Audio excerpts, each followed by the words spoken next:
What's going on, people? It's David Strong by Lee Hustle, muscle specialist and registered dietitian, coming at you with a video. I want to talk to you for a few minutes to go into my 3 core mindset topics, philosophies, and critical questions to ask yourself so you can start seeing better results on your fitness and nutrition routine.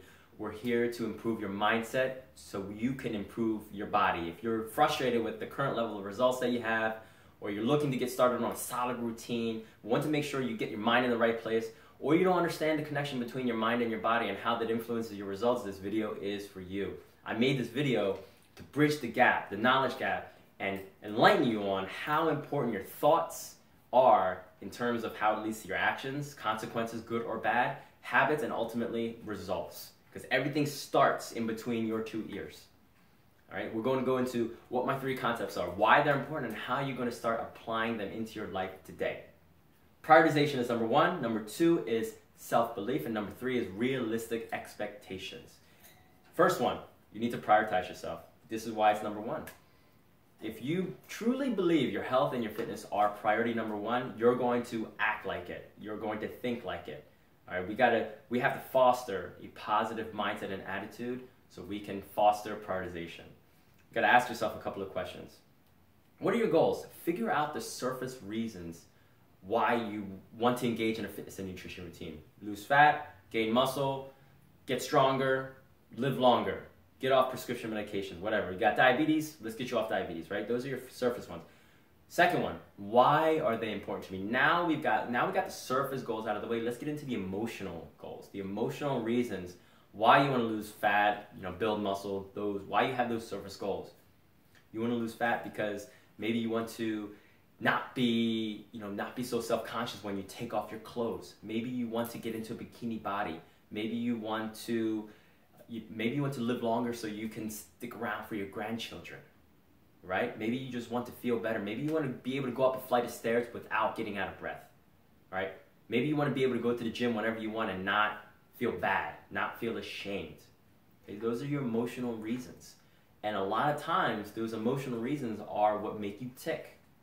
Okay, it's not the surface stuff, it's the emotional stuff. All right, then figure out how important your goals are to you and whether the actions that you're taking right now are congruent with your goals. If you're prioritizing yourself, your actions are going to run congruent with your goals. If you want to lose fat, are you going out to eat all the time? Are you drinking? Are you eating healthy? Are you going to the gym? Ask yourself these very basic questions. And you know what questions these are. If you know that you're prioritizing yourself, you'll go to the gym. You won't make excuses, you won't make reasons, right? That leads into self-belief. A lot of the coaching clients I meet, especially females, never worked out, or they have very minimal training experience, or they're overweight. They come to me because they're self-conscious, they're self-confident. They don't know what to do in the gym. Those are just reasons as to why they shouldn't or why they're not doing something. Okay? Because you know that there are a handful of routines out there that you can do at home. You can just go out for a walk. You know that walking is probably good for you. Whenever I ask a person who has no training experience, do you think that walking is good for you? All of them say yes.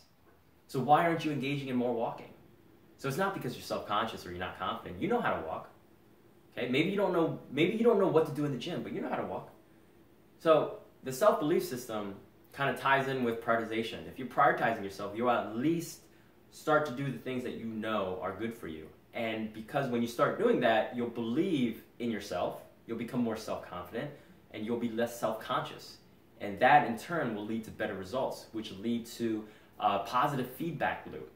That you believe that as long as you keep doing this, you're going to see results. And so you believe in yourself and you believe in the results. So it's a positive feedback loop. All right, so it really starts with starting something and then believing that as long as you stick to this routine, as long as you stick to your healthy habits, you'll see results, guaranteed. All right, there's no such thing as a non-responder to exercise, no matter who you are. I've worked with 84-year-old man who has no training experience. He was on a pacemaker. We worked out for about 2 months. All of a sudden, he didn't need glasses to read anymore. That right there is belief in the system. 3, realistic expectations. Why do you have your goals? Where did your goals form? How did they form? Did they form because you saw something on social media, or you saw something on mass media, you saw something in the magazine, you're looking at people and you see one of the Kardashians and you want their body all of a sudden. Okay? Whenever I talk to a coaching client, I try to figure out where they're influenced from. If they're inspired from the inside and they want to achieve their goals for themselves, or if they're inspired, or if they're motivated externally and they want to look like a fitness model on the cover of a supplement label. So realistic expectation just boils down to figuring out what you can do with your lifestyle, with the time you have, with the body you have, and with the time and whatever was going on inside your head. Not everyone was born into the same genetic pool. Not everyone has the same situation. So if you're overweight and you're comparing yourself to somebody who has a six-pack, maybe those aren't realistic expectations. Because that picture of that physique model only tells you one thing. He looks good and you want to look like him. But do you know what his life is like? Do you know what his diet is like? Do you know how many days he trains? Do you know how often he trains? Do you know how long he trains for? Probably not. So realistic expectations is, what can you do with the body, the time, the lifestyle you currently have? All right?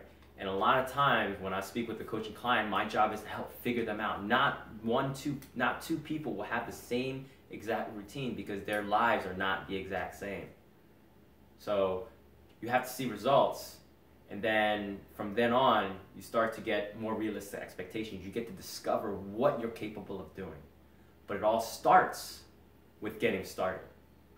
All right, so those are my 3 core concepts: prioritization, self-belief, and realistic expectations. Okay? Don't compare yourself to anyone. Only compare yourself to the you before today. You're always trying to improve your current self. All right, if you found this video helpful, please like, share, and subscribe. Help me help you help others. If you've got feedback, please drop me a line at strongbylee@gmail.com. I look forward to hearing back from you. Peace.